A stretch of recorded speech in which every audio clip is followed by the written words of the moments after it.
ہیں کہ وہ ہیں بھی مزیدار اور شریعت میں ان کی ترغیب بھی ہے.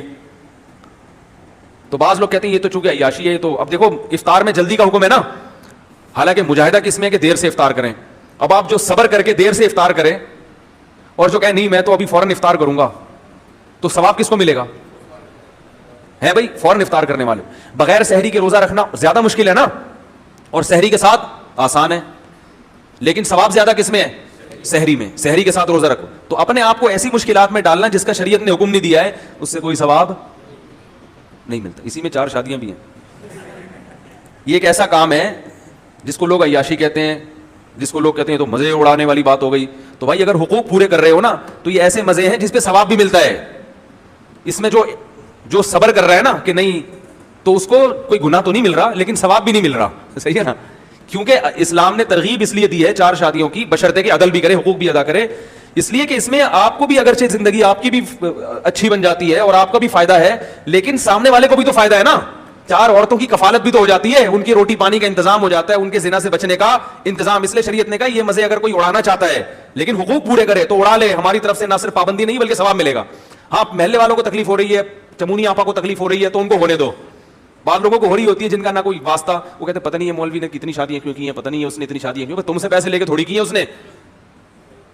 اور زیادہ تکلیف پتہ کب ہو گئی, جب کوئی آدمی کسی خوبصورت لڑکی سے شادی کر لے نا دوسری, اس پہ تو کوہرام مچ جاتا ہے. اس پہ کہتے ہیں ابے کرنی تھی تو کسی بیوہ سے کرتے. میں مانتا ہوں بیوہ سے کرنا افضل ہے, لیکن اگر خوبصورت کماری جوان سے کر لی تو وہ لڑکی جب راضی ہے تو تمہیں کیا تکلیف ہو رہی ہے بھائی؟ جائز کام کیا نا, کوئی ناجائز تھوڑی کیا. ہاں پہلی بیوی کے حقوق پورے نہ کرے, اس کو لٹکا کے چھوڑ دے, پھر غلط ہے. تو جب تک کوئی حقوق پورے کر رہا ہے تو وہ جتنی بھی کرے, اللہ اس کے رسول خوشی ہوں گے, پبلک کیا ہوگی؟ پریشان. تو ہونے دو ان کو پریشان, لیکن بات ہے برابری کی, حقوق کی, یہ لازمی ہے اس میں. خیر آ گئی بات درمیان میں کیا کریں.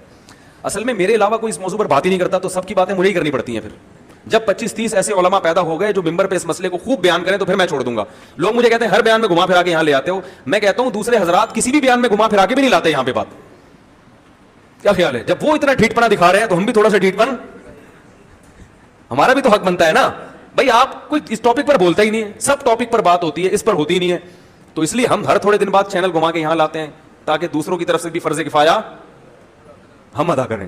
تو اس لیے مجبوری ہے, ٹھیک ہے. اور آپ اتنے ڈھیٹ کے ہلنے کا نام پھر بھی, مجھے آپ لوگ کو دیکھ کے ایک واقعہ یاد آتا ہے. ایک آدمی گنڈیریاں کھا رہا تھا اور کھا کے پیچھے پھینک رہا تھا, تو دوسرا اٹھا کے چبا رہا تھا.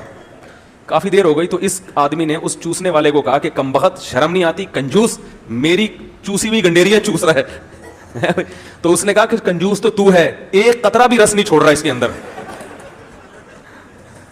کہہ رہا میں کھا رہا ہوں ایک قطرہ بھی نہیں آتا, 10 بھی گنڈیری کھا رہا ہوں مگر ایک قطرہ بھی, اصل کنجوس تو ہے.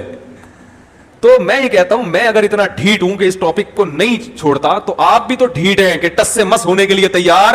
10 سال سے یہ ممبر پہ سن رہے ہیں مگر ٹس سے مس ہونے کے لیے تیار نہیں. تو میں ڈھیٹ نہیں ہوں, ڈھیٹ کون ہے؟